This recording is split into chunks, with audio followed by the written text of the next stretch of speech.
Well, I'm Michael Salla. I have a PhD in government from the University of Queensland, and I've worked for a number of years in different universities. I had full-time positions in the Australian National University in the Department of Political Science and in the American University in the School of International Service, and had other appointments in other universities such as George Washington University and also the University of Queensland. Well, the question of my background is an interesting one, because what I was doing was working in international politics, and I was very much influenced by ideas and models for how to promote international peace and conflict resolution in the international arena.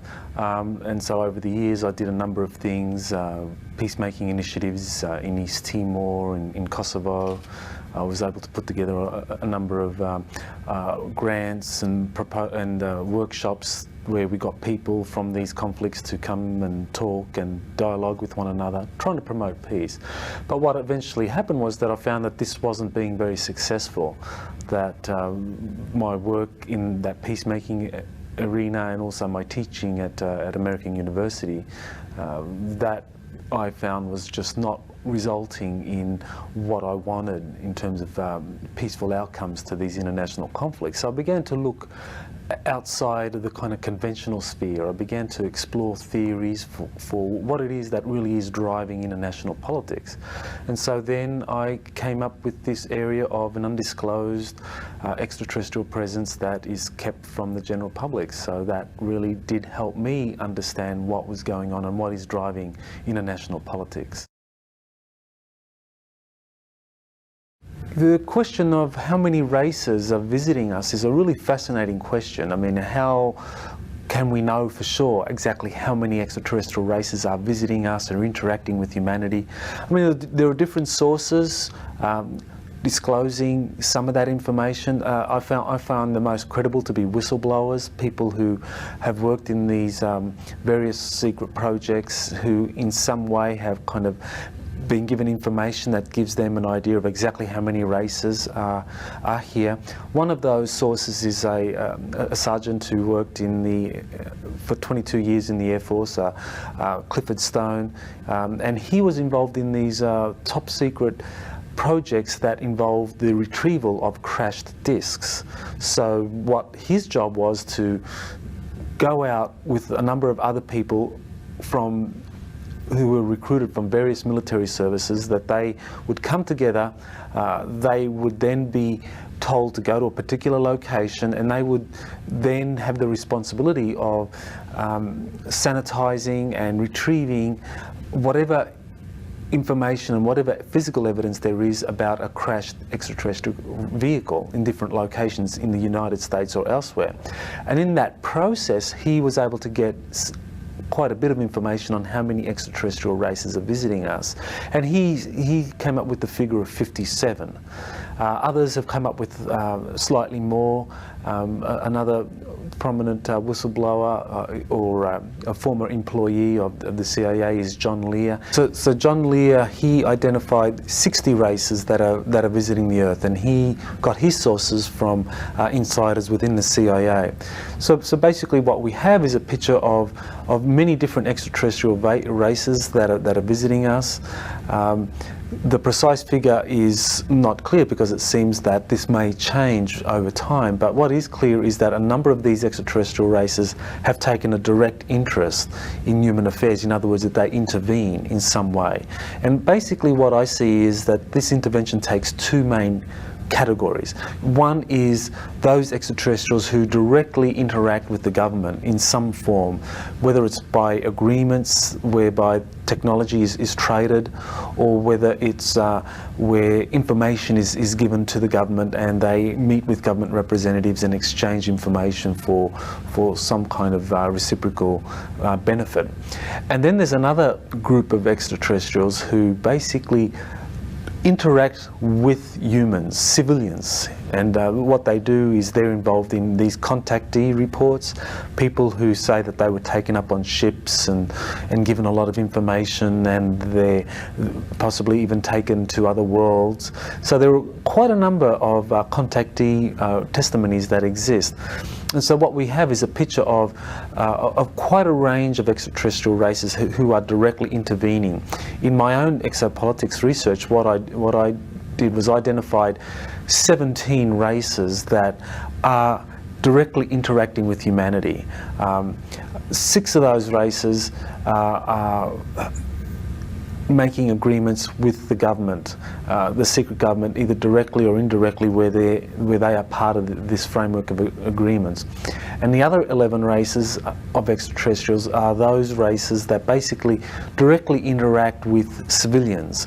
They either do it through some kind of telepathic communication that's then followed by a kind of physical sighting of their ships, or direct physical interaction where they meet in person with individuals, and then even take those individuals into their ships and take them off for trips into outer space or even to the home worlds.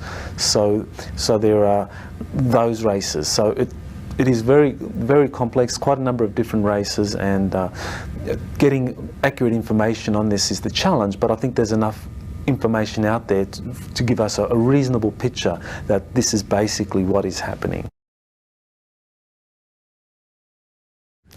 Yes, the question of just how much of this is really the missing element of international politics that is really not taken into consideration by people is a really interesting question. I think that's exactly what's happening. It's like when we look at the international political arena, people are focused on problems that they believe really are going to be the things that need to be solved if you're going to promote international peace.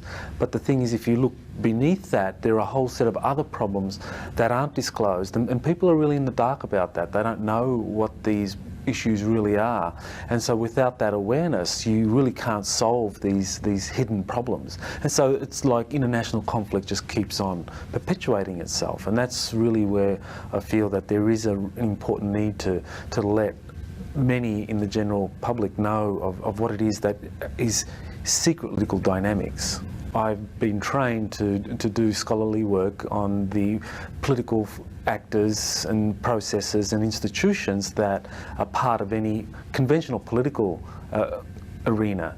And so when I look at this whole question of an undisclosed extraterrestrial presence, I came up with this concept of exopolitics, basically recognising that we needed to look at this exopolitical dimension that is underlying international conflict.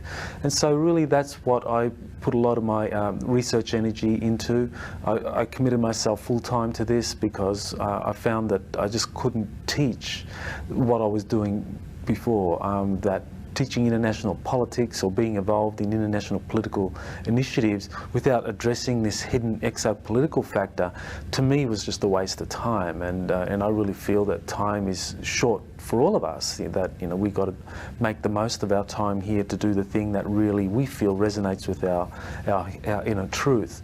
And so I basically made the decision that I wouldn't work in the conventional international political arena anymore, and I would work in this exopolitical arena. And so what I did, I basically did the research on a variety of exopolitical factors. I did the research as I would any research topic in conventional politics. You look at the sources, you try to identify, what are the most credible sources, who should you listen to? Should you listen to the whistleblower who says he or she worked for the military for X number of years and they saw this, or they met these people, or they saw these documents? Should you listen to contactees or abductees, people who say that they actually met with extraterrestrials? Should you look at remote viewers, or should you look at these documents that are being released? So, I mean, these are all sources of information that, from an exopolitical perspective, are very important. And the thing from a research perspective is to try and rank them. You know, what is going to be the most persuasive? You know, is the most persuasive source of evidence going to be the sort of person who comes forward and says, well, I worked in the military for 22 years and for 5 of those years I was involved in a secret project, and in that project we actually got to work with some retrieved extraterrestrial vehicles. We got to guard them, or we got to see how these can be reverse engineered. I mean, that kind of testimony, how important is that, and do we give that the utmost priority, or do we look at other testimonies like witness testimonies, people who say that they saw an unidentified flying object, and kind of look at that and say, well, because we have multiple witnesses for this one event, well, that testimony is the most credible. So, you know, look at these sorts of issues about, you know, how we are to rank and to factor in these different sources of evidence. And basically, once you've done that, then what you have is a pool of data, and from that you can draw an analysis. And that's really what I do. I draw an analysis based on the sources of evidence that I identify and that I rank and I see as the most credible, and my analysis is based on that. Well, the question of the military-industrial complex and what that is doing is a very fascinating one, because, you know, we need to look at the origins of this phenomenon. I believe it began during the Second World War, and there was recognition that there were extraterrestrial vehicles that were visiting our planet, and also a recognition that these extraterrestrials were somehow involved with Nazi Germany, and that some of the advanced technologies that the Germans had were a direct result of their communications or interactions with extraterrestrials. So I think what happened at the very beginning of this phenomenon, say in the United States, was there was a recognition by those in the policy-making arena that extraterrestrials are real, they're here, they have these advanced technologies, so we need to set up an infrastructure to deal with that.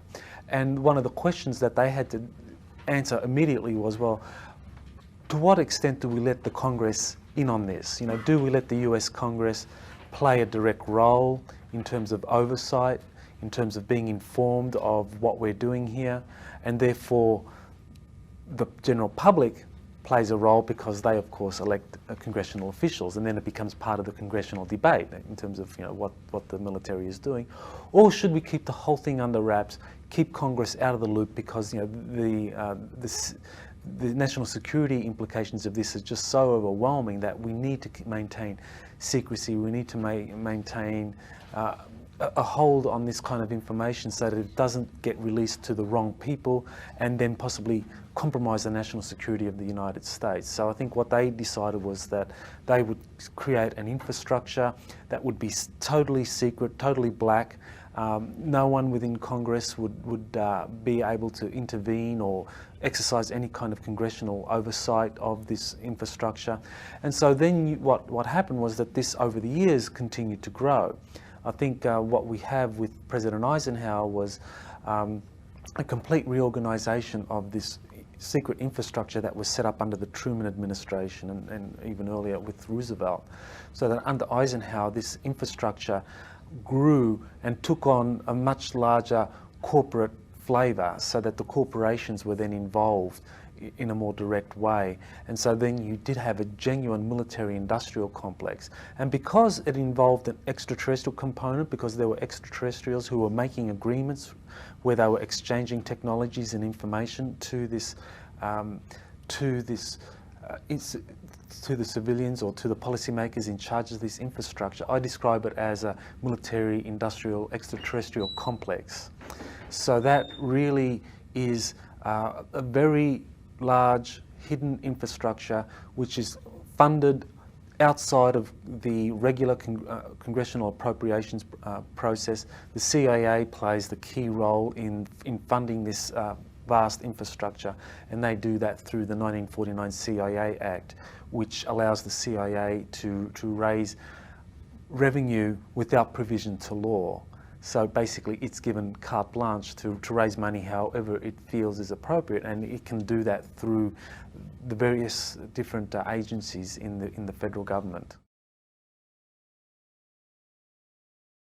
Well, under the Eisenhower administration, There were a number of corporations that were brought into the vast infrastructure that was set up to deal with this whole extraterrestrial presence. And because there were extraterrestrials who had reached agreements with the secret government, who were part of a trade of technology and were given basing rights, and also began to do things such as experiments with civilians, that what we have is a genuine military industrial extraterrestrial complex.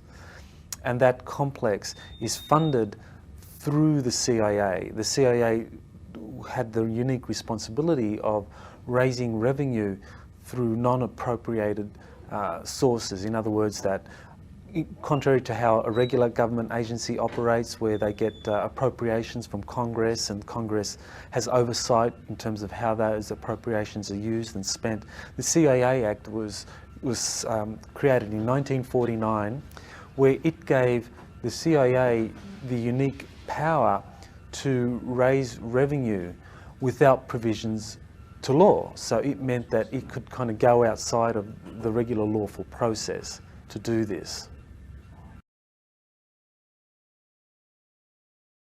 Well, the transfer of technologies from extraterrestrial races that have reached agreements with the secret government or the national agencies responsible for this whole extraterrestrial phenomenon is really a fascinating one. We know that there were agreements reached. We have a reasonable idea that this began under the Eisenhower administration in 1954, that there was the first concrete agreement reached as a result of a series of meetings that Eisenhower had with extraterrestrials, and that these agreements then allowed for a number of technologies that the extraterrestrials had to be exchanged or given to the national security agencies or to the Eisenhower administration in exchange for such things as basing rights, where extraterrestrials could build bases in remote locations. For example, we know that there have been some bases built on the grounds of the Nellis Air Force Base in Nevada, that there are also reports of underground bases in places such as Dulce, New Mexico. So we have reports of these kinds of underground facilities that were made possible because of the agreements reached between the Eisenhower administration and extraterrestrials. As far as the technologies themselves, what technologies were exchanged, I think we get a good idea of that from some of the whistleblowers who talked about some of the projects they worked on where extraterrestrials were involved. One of those whistleblowers is Charles Hall, and he talks about how the extraterrestrials actually assisted the US government in developing the know-how for atomic-powered space shuttles, or vehicles that were based on the extraterrestrial sources or flying sources of the ETs, and that these atomic-powered shuttles were capable of making short trips throughout our solar system, such as to the Moon and to Mars, in a reasonably quick time. I mean, much quicker than what we understand through conventional propulsion systems. So that kind of advanced propulsion device necessary for having vehicles travel regularly from the Earth to remote locations such as the Moon or Mars, that technology was given to the government by extraterrestrials. We also know, for example, that the government has been working on anti-gravity propulsion systems, and that a lot of this was given, or assistance was given by extraterrestrials. A former US Marine captain, Captain Bill Newhouse, then began to work for one of the corporations. And he describes how, when he was working for the corporations, that when they were dealing with some of the challenges in terms of advanced propulsion systems that would be necessary for kind of interplanetary flight, that an extraterrestrial would actually come into the meeting room where the engineers and the scientists were congregated discussing this problem. He would come in and would answer questions, would basically give them enough information so that the scientists could solve it for themselves. So it seemed that part of the agreements that were reached between the Eisenhower administration and the extraterrestrial races was that the extraterrestrials would supply whatever technologies and also the information or the know-how for how to utilize these technologies and even come up with some new understanding in terms of whether it's physics, atomic propulsion systems, or whatever that technological area is. So it seems that there's a lot of evidence supporting the idea that there have been extraterrestrial technologies that have been given to the government and have been extraterrestrials have actually assisted the government in implementing these technologies and developing those. Well, one of the whistleblowers who has talked about the technologies that has been gained as a result of this interaction with extraterrestrials is Colonel Philip Corso, and he talked about a number of technologies that were a direct result of this extraterrestrial information and technology that the government had in its possession. And he does talk about such things as fibre optic cables, whereby you could have a lot of information be transmitted along these fibre optic cables using photons and laser principles, so that a lot of information could be recorded in fibre optics and passed on to remote locations. So that would be the sort of thing that we rely on today with fibre optic cables, for example. Another area is the silicon chip, that this was something that was a result of the kind of technologies that extraterrestrials had supplied. Fibre optics, the high textiles that were very durable, like Kevlar, fabrics that are very strong and resistant to projectiles, that is also a result of this kind of extraterrestrial technology that was handed down to the military. And so, for example, the body armour, the Kevlar body armour that is used by the military, a lot of that owes its origins to the kind of extraterrestrial information and technology that was handed over. Well, one of the races that is really fascinating when we're looking at this whole question of what extraterrestrial races are interacting with Earth is the reptilian race.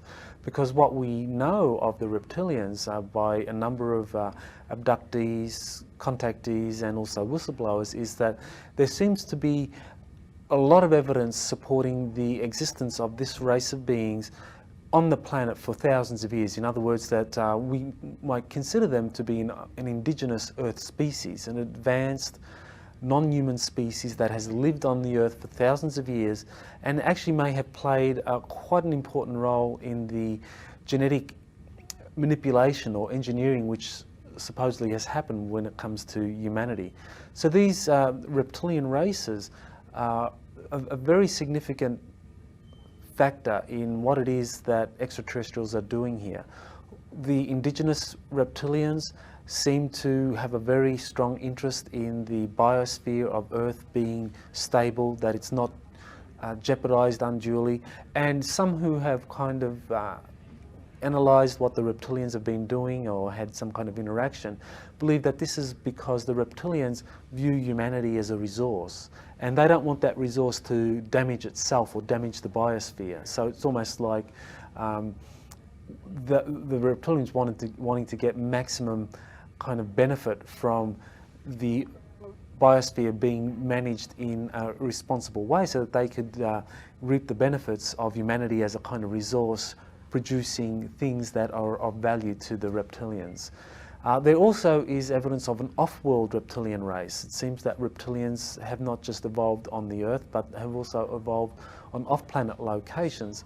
And these off-planet reptilian races appear to be much more aggressive, seem to be much more predatory, much more intent on establishing their own kind of system on the Earth, where apparently they would like to have something that we would consider to be a fascist, autocratic system that is in charge of the planet overall, for reasons that they argue is a result of the kind of lack of responsible planetary policies that have been passed by humanity, and that to remedy this you need to have some kind of fascist one world government put in place. And it seems that this off-world reptilian race is very interested in that, and this is where you get claims of a new world order being created because of this kind of external intervention.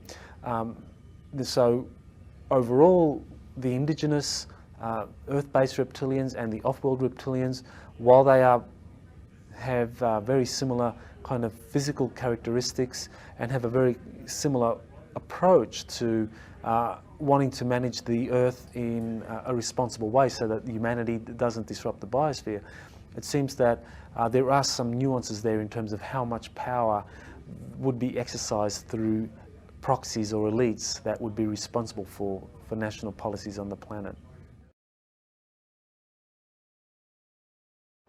Well, one of the disturbing questions about this whole reptilian presence is in what way is humanity used as a resource? I think they're used as a resource in a number of different ways. I think we're used as a genetic resource, where our genetic material is used to somehow create new species, new hybrid races. I think we're used also as a resource whereby our emotional energies somehow are used by reptilians for their own benefit. In other words, it seems that just as we require food sources to nourish our own physical bodies, these reptilian races, because they have a slightly different kind of frequency, that they can actually feed off the emotional energies of humans, which is a very new concept for us, because we don't think of emotional energies as food. But it does seem that emotions are a food source for certain extraterrestrials, such as the reptilians. As I mentioned, there is an Earth-based reptilian race, and they're generally referred to just as indigenous reptilians. The off-world reptilian race, they're referred to generally as reptilians from Alpha Draconis, so the shorthand phrase for those is draconian, so that's what's used in the literature. So they basically view the Earth as a planet that sustains a human population on the surface, which is a resource for them. There are other extraterrestrial groups who are human-looking, such as the Pleiadians, the famous Pleiadians of Billy Meyer and others, and they are much more intent on trying to assist humanity to become free of this kind of manipulation from other races that really try to use humanity as a resource. Well, when it comes to the role of the Greys, whether we're talking about the short Greys, who generally are the kind of 3 to 4 foot short extraterrestrial beings that have very slender bodies with long arms and big wraparound black eyes, or whether we're talking about tall Greys that are anywhere between 6 to 8 foot tall, who are very humanoid in appearance, but typically are hairless, and they have a kind of either a very white complexion or a grey pasty complexion. So when we're talking about Greys, we see that there's a relationship between these two different Greys, and generally in the field people refer to the short Greys and to the tall Greys to differentiate between these two groups. It seems that the short Greys are almost like a drone, or like they are kind of like a worker race. They seem to operate in a way that indicates that they are under orders from other extraterrestrial races. And so these short Greys are the ones that are most involved in the abductions. They are the ones that play a leading role in examining or conducting experiments on abducted civilians, and in also playing a lead role in the creation of a hybrid species. That these short Greys are the ones that are carrying out a series of genetic experiments using civilians that is designed to create a hybrid race that is going to combine the superior intellectual energies of the Greys with the kind of more powerful, nuanced, emotional energies of humans. And it seems that what the short greys are wanting to do is to create a hybrid human race that is super intelligent by our standards, with also a very wide emotional range, but not violent. It seems that they understand that the creation of a very intellectually advanced hybrid race, if that race has this disposition to violence that humans have, that it would very quickly destroy itself and be a menace. So it seems that this is part of what the Greys are doing, that they're doing a lot of research in examining human emotions, because it seems that they want to create this hybrid race which has a wide emotional range but doesn't have the violent emotions accompanying that. When it comes to the tall greys, it seems that the tall greys tend to be more the policy makers. They tend to be the ones that are kind of like a diplomatic core of the greys. They are the ones that make the agreements. Like we know, for example, when the Eisenhower administration met with representatives of the grey extraterrestrial races, they met with tall greys. It was these tall greys who met with the military officials that implemented agreements. But it's the short greys that actually carry those agreements out. So what we have is a division of labour between the greys, the tall and the short. Well, the question of insectoid species, there are a number of other species that do come up in the literature. One of those that comes up regularly is the praying mantis species, and they are supposedly around the 7 foot, 8 foot tall, who look like a praying mantis. Now this race is often seen to be accompanying the short greys, so they seem to be a race that is also in one of these kind of policy making positions. They are the ones that supervise the greys when they're doing their genetic experiments. It appears from those abductees who have had some interaction with this insectoid race, the praying mantis, that the praying mantis tend to have a kind of very advanced genetic understanding or genetic technology, that they are also what appears to be a very spiritual race too. So they are very interested in developing a new philosophy, a philosophy of oneness, a belief in the collective. So kind of collective ideals where individuals subsume their own individual wants and propensities to the needs of the collective. So it seems that this is what the praying mantis and the insectoid races more generally are trying to encourage, a kind of a collective ethic whereby individuals subsume their own individual kind of drives and concerns for the good of the greater whole. So that seems to be something that the insectoid species promote, which is very different to the human species such as the Pleiadians or other races like the Andromedans, who have a much more individualistic ethic. Well, the question of how does exopolitics influence government policy is really a fascinating one, and that's really where I'm very interested in how this all impacts on what the governments actually do. Iraq is a very interesting case because it seems to be confirmation of what I found to be one of the chief goals underscoring foreign policy since the Second World War, which is to basically locate any extraterrestrial artifacts, any extraterrestrial knowledge, information, sacred texts that is located around the planet. So it seems that very soon after the Second World War, the major governments realised that what was going to be very important for them to be able to advance their own kind of infrastructures that are based on extraterrestrial technologies, while maintaining a lid on all of this and ensuring that the general publics and the media and their own congressional officials don't understand what is happening, is to make sure that any technologies discovered anywhere on the planet, that those technologies are very quickly taken into the under control of the national security agencies that are responsible for these extraterrestrial technologies and kept away from the prying eyes of the mass media and Congress.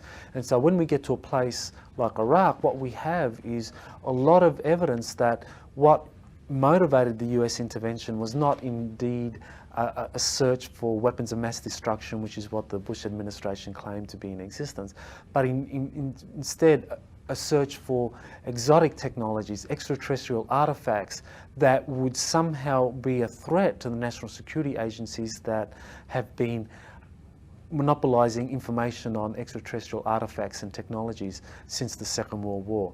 I think what happened really was that the regime of Saddam Hussein came into contact with some of this information, that they found out that some of the ancient sites that date from the Sumerian era, where it's well known that extraterrestrials did interact very heavily with the Sumerians over 6,000 years ago, that those ancient sites did have extensive documents or data on these extraterrestrials. So we're talking about cuneiform texts that recorded those interactions with extraterrestrials. We're talking about cuneiform texts that had knowledge or descriptions of the technologies that these extraterrestrials used. And then thirdly, you have the artifacts themselves, that there's very likely that there were some extraterrestrial artifacts that were located in various places in Iraq. And as for what those technologies were, it's very possible that they may have included something such as the mythical Stargate, that kind of popular idea of a kind of interdimensional traveling device where individuals could move through one point in time and space to another point through a wormhole, that this was made possible by a kind of Stargate technology. And so this is something that I believe was very likely an important extraterrestrial artifact that the national security agencies were seeking. And so they went into Iraq for that reason. And what I think helps kind of give legitimacy to this kind of explanation is a recent study that was commissioned by the US Air Force. It was called the Teleportation Physics Study, and that study just came out a month ago. It was released for the general public, and it basically verified that teleportation is a real phenomenon. It actually does occur, that physical objects can be teleported through a range of different mechanisms from one place in time and space to another place in time and space. So this study looked at all of the literature and basically concluded that this is a very real phenomenon, that experiments have confirmed that teleportation is real. So what the teleportation physics study that was released this year confirms is that it is possible for this kind of Stargate technology to exist and to actually be put into practice. And I believe that when we put all this together, that we have a pretty compelling case that the US went into Iraq not for weapons of mass destruction, but to get knowledge and technologies related to the extraterrestrials. We can say that, first of all, the Baghdad Museum was sacked pretty early on after the intervention. The US played a role in having whatever information that was taken out of the Baghdad Museum looked at and examined, and I believe a lot of the cuneiform texts weren't returned.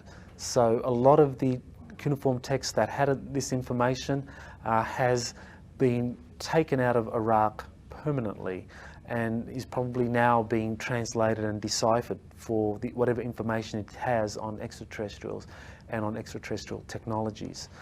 There are also locations in Iraq which continue to be under the control of the US military occupation forces. For example, ancient Babylon, where it's rumored that there was a Stargate located in ancient Babylon, that under King Nebuchadnezzar, that Babylon was where this Stargate was finally relocated and hidden, that is under the control of the US military forces, and that this is closed off. No one can go into that area. It's basically a military base. So this is an ancient city, Babylon. So the question is, well, why does the US continue to have control over this kind of ancient city when it doesn't in itself have a kind of military function? So why make the whole area a base for US forces there? And then finally we can look at the way in which the occupation has been conducted. I think it was deliberately bungled. I think that this was not an occupation that was designed to be a short-term, let's get in there, remove Saddam Hussein, remove the troublemakers from the regime, and then put in a regime that we can work with that will then put Iraq in a stable foothold. What they went in and what they did was they went in and deliberately bungled it. They bungled it in a way where they basically told the former elites that they were no longer welcome, that they were no longer going to be playing a role in the future governance of Iraq, that the Ba'ath Party was going to be illegal from then on. And so basically what that did was it created the context for this violent insurgency that we're seeing, which continues to spiral on. And I think what that achieves is that it achieves a need for the US military presence to remain in Iraq, because there's no way that the present Iraqi regime can contain this violence, can contain the insurrection, because the people behind it are the former elites who feel that they were betrayed. They feel that they made a deal with the US, that they basically said, well, if you come in, we won't fight, we'll make a deal, we'll lay down our arms and we'll work with you. So the US came in, basically reneged on that deal, said that we're no longer going to work with you, you don't have jobs any longer, you're out of government and goodbye. So I think that those former elites felt very disenchanted and very angry, and so are now behind this insurgency. And I believe this was foreseen by the military planners. I mean, they bungled it deliberately, and so the US will be there for a number of years yet. Well, the question of Iran, what role does Iran play in these ancient artifacts? A fascinating question. Exactly what exists in Iran? Iran used to be under the US sphere of influence before the Iranian Revolution, and it seems that the US may have actually played a role in the way in which the Iranian Revolution occurred in the first place. What artifacts exist in Iran? Very interesting question. It's an ancient civilization that was located there in Iran. Very likely there was some extraterrestrial involvement. Hard to determine exactly to what extent, but certainly the Iranians do have ancient cities and artifacts there, which I believe would be of great importance for the US in terms of being able to be in control of whatever significant repositories of extraterrestrial knowledge and artifacts that remain in existence. And I believe Iran and Afghanistan are places that do have these ancient repositories of this information and technology, and so it would be in the US interest to get into Iran at some point. Now, I think geopolitically it's very difficult for the US to do that, because Iran is a bigger state than Iraq, and it would be very difficult for the US to simply repeat what it did in Iraq in Iran. So I think they would have an interest in getting in there, but they're probably going to do it in a much more covert way. Following the money trail is really fascinating, because this is where I think we get strong evidence that this secret infrastructure exists, and it's vast. I mean, how do we get this information? Well, we look at the way in which money is funneled through different agencies within the US. And as I mentioned earlier, the 1949 CIA Act basically gives the CIA the unique ability to be able to raise revenue from other government agencies, federal agencies, without provisions of law. So it basically means that the CIA can go to the director of the Housing and Urban Development and say, well, you've got, for example, $50 million in your budget earmarked for assisting low-income earners in buying their first homes. Well, what we'd like you to do is transfer 30 billion of that into this secret account. And you basically come up with reasons for where this money has gone, how it's being used. And you might have to fudge the books, you might have to kind of have improper auditing mechanisms, you might have to kind of silence people who ask questions about where's this missing money, how come it hasn't funded the things that it was supposed to fund. You might have to do that, but that's your job, because you're the director of HUD and that's what you're supposed to do. And because the CIA has this power, It basically means that the directors of these different federal agencies need to comply. It's lawful. It's actually part of the law that the CIA can raise revenue through different government agencies without provision to law. So it doesn't matter that appropriated money was intended for low-income earners. It now is going to be used to feed the black budgets that the government, that the CIA is funding. So the black projects that the CIA directly funds is what it's going to use all this money for, all this revenue for. So when we look at how does this money come, it comes through different government agencies such as HUD, Veteran Affairs, Indian Affairs, and so forth. Various agencies who have chronic problems in terms of accounting for all of the funds that are in use through that agency. We have whistleblowers who have come forward to talk about how those agencies have had funds funneled out. One of the most prominent whistleblowers is a former Assistant Secretary of Housing and Urban Development, Catherine Austin Fitz, who talks about how there was this vast sum of money that was missing in HUD, and when she tried to account for it, she found very quickly that senior officials in HUD were not at all pleased with that effort, and that eventually, as she got closer to accounting for where this missing money was going, she was eventually dismissed.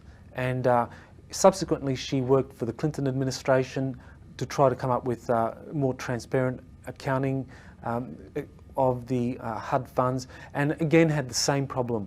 At a certain point, her company was then made subject to litigation and was forced into bankruptcy, and basically whatever it was that she found in terms of where this money was going, it was something that she was not going to be able to make public. Her company was very quickly driven to the wall and she was discredited. And so what we see is a pattern whereby whistleblowers who do have an idea of where this missing money is going themselves become subject of very intense campaigns to silence them and discredit them and basically ensure that this information doesn't come out. So when you put all this together, I think that the main kind of insight we can draw from all of this is that vast sums of money are being siphoned through these different agencies into the coffers of the CIA, which then forwards this money on to the DOD, and this money is funneled through the DOD and goes into the black projects which the DOD has direct oversight over. So the CIA is kind of like the bagman. It collects the money, it goes to the Department of Defense that actually administers how this money is going to be spent on different black projects. So the size, how much are we talking about? I think the best indication for just how much we're talking about here are the auditing irregularities that the Inspector General of the Department of Defense has himself identified. He identified in 3 years, it was 1998, 1999, and the year 2000. In those 3 years, they identified on average $1.7 trillion could not be accounted for in the Department of Defense budget. In other words, this was money that was being moved around in ways that could not be accounted for. And I think what that indicates is the true size of the black budget.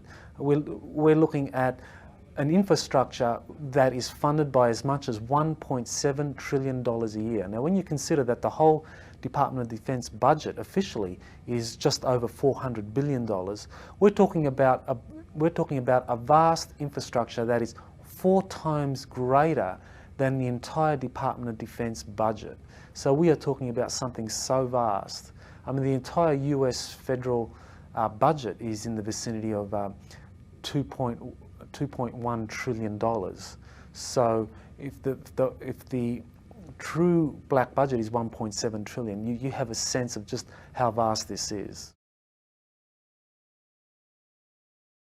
How can all this be covered up? Well, I think a system has been set up since very early on to do precisely that. I think one of the first things that the national security agencies did was that in 1953 they passed a joint Army-Navy air publication called JNAP 146E, which basically said that all information concerning UFOs would be would have to be reported to the responsible agencies, and that anyone reporting this outside of those agencies, anyone reporting information on these UFOs that were currently under investigation by an agency was subject to penalties, severe penalties, $10,000 or 10 years jail.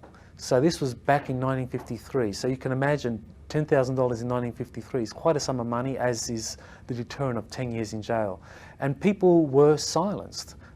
Those that were investigating the UFO phenomenon, investigating the government conspiracy to keep all this quiet, regularly found that when they began to question servicemen or people who had any information on UFOs, that these people would clam up, because they would say, well, because of JNEP 146, that they've got to keep quiet because they don't want to be put away for 10 years in Fort Leavenworth or kind of subjected to these funds.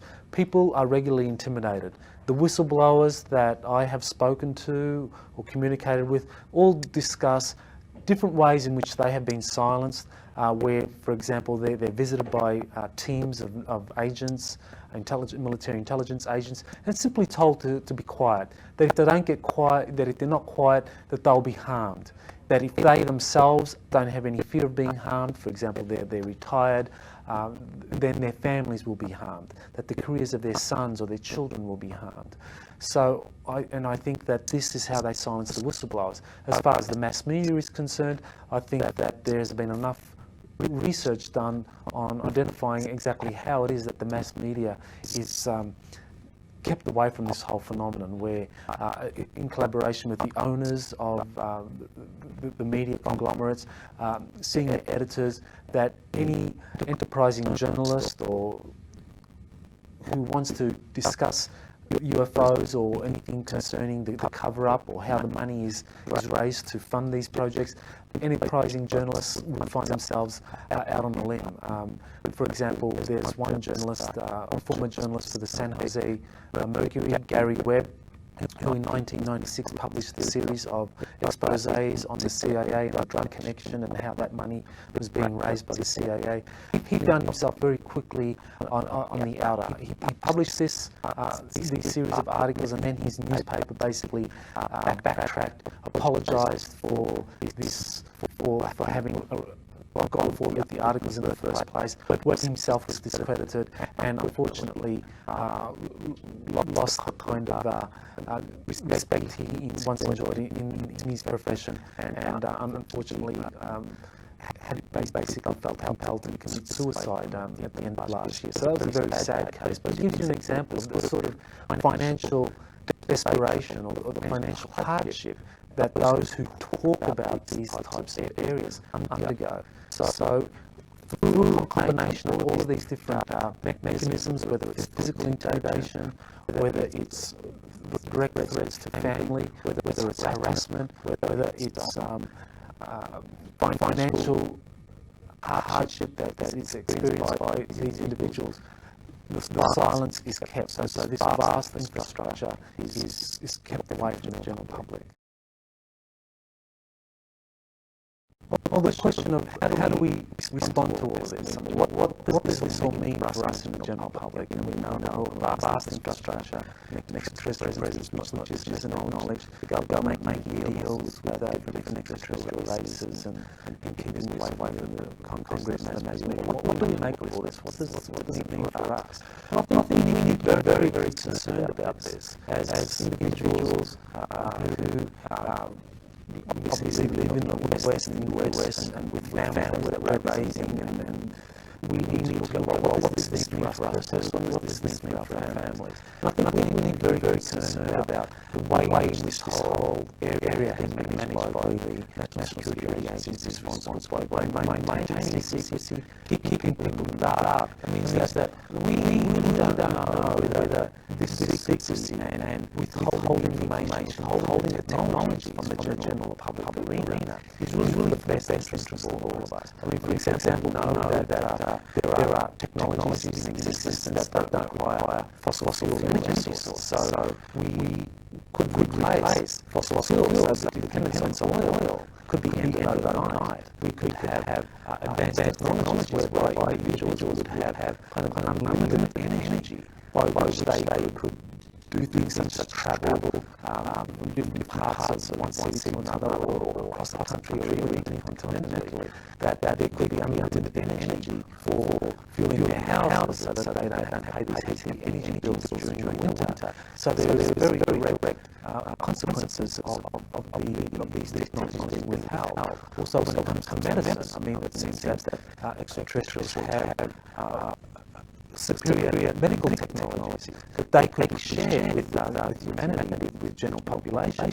These also are being withheld, but this is being withheld ostensibly because if this information is released to the general public, that the general public would learn that this was not developed through conventional science, that this was somehow handed down by some advanced race, so it would blow the cover on the extraterrestrial presence. So in terms of global health, we're also paying a very heavy price. We're also paying a very heavy price in terms of the economy, in terms of the vast infrastructure that has been set up and is secretly being funded through not regular appropriation channels. So it means that these are stories and the evidence we hear of the CIA being involved in drug running, in organised crime, money laundering, and also taking legitimate appropriated funds from some agencies to use for the black project, that this is happening on a vast scale. So that means that the taxes that you and other citizens and I pay, that basically this is not used for the things that we think it's being used for. It's being used for funding projects that we're not told anything about, and also it means that we pay a higher cost of living. We have a higher cost of living for everyday items, and that's because a lot of the revenue that comes through the taxation of and companies that provide for these services and these products, a lot of that revenue is siphoned off into the black project. So we pay a very heavy financial cost. And then there's finally the political cost. That is, you have governments that are forming agreements with extraterrestrials who are very advanced, mentally advanced races, who I believe have infiltrated these national security agencies. In other words, that officials in these agencies no longer represent the best interests of humanity, but are now representing the interests of a particular extraterrestrial race that they have been compromised by.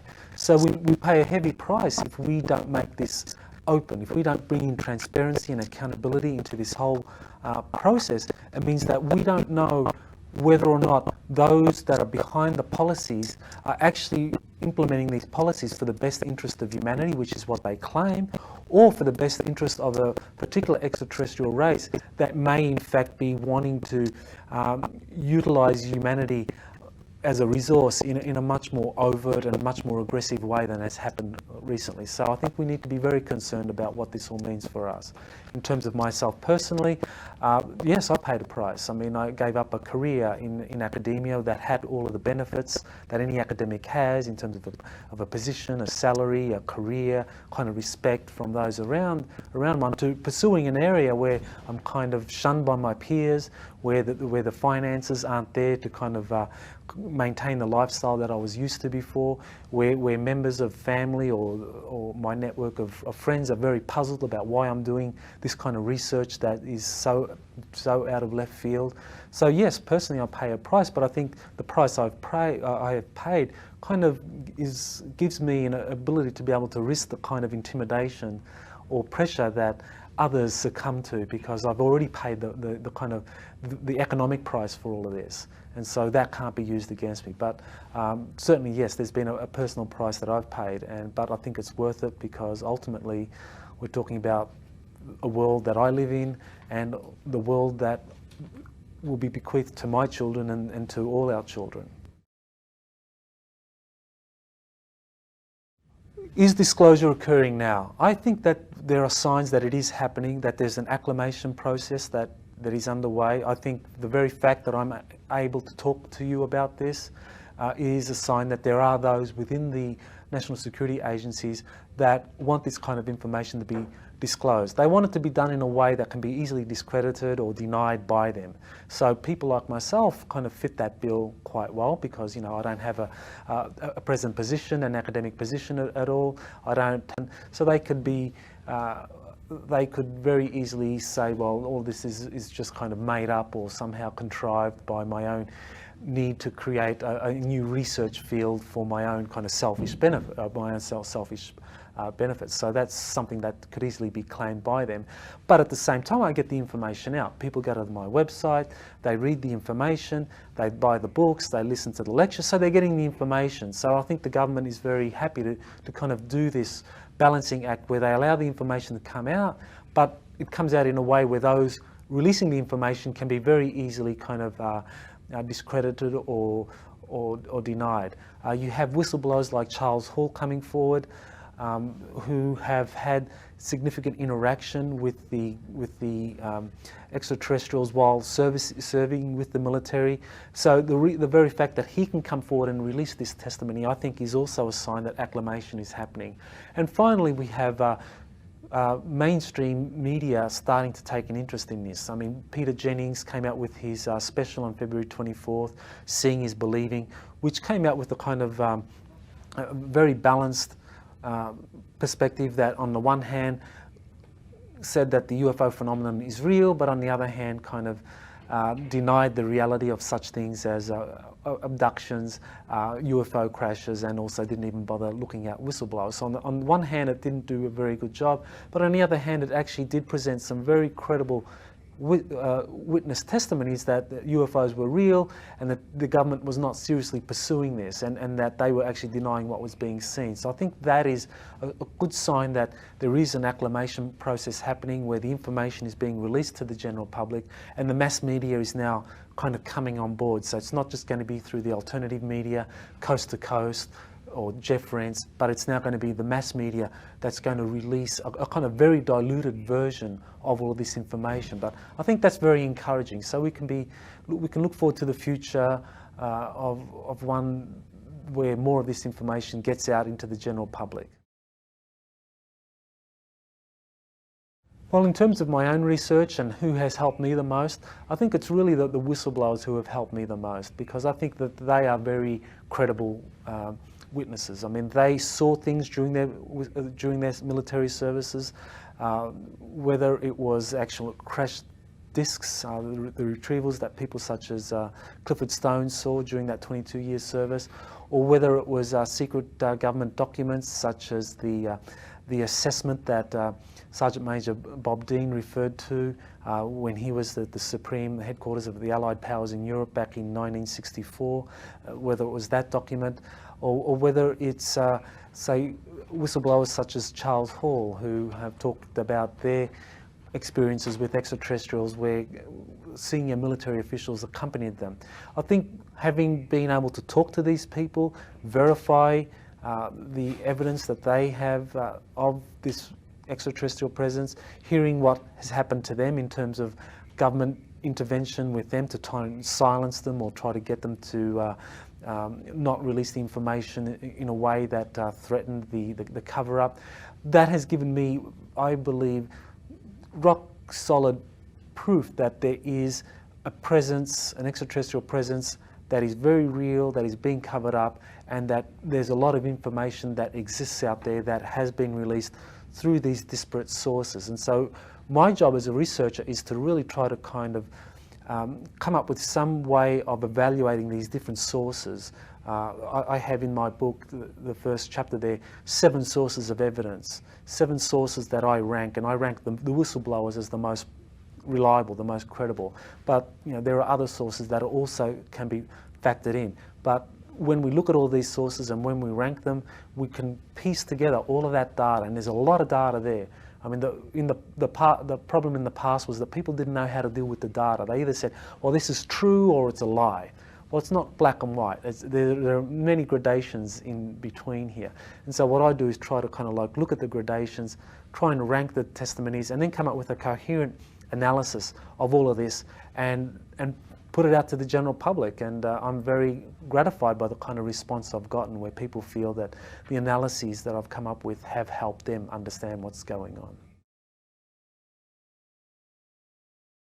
I have a website that the URL for the website is www.exopolitics.org, and in that website I basically put up all of the information I have gained through my research on the extraterrestrial presence.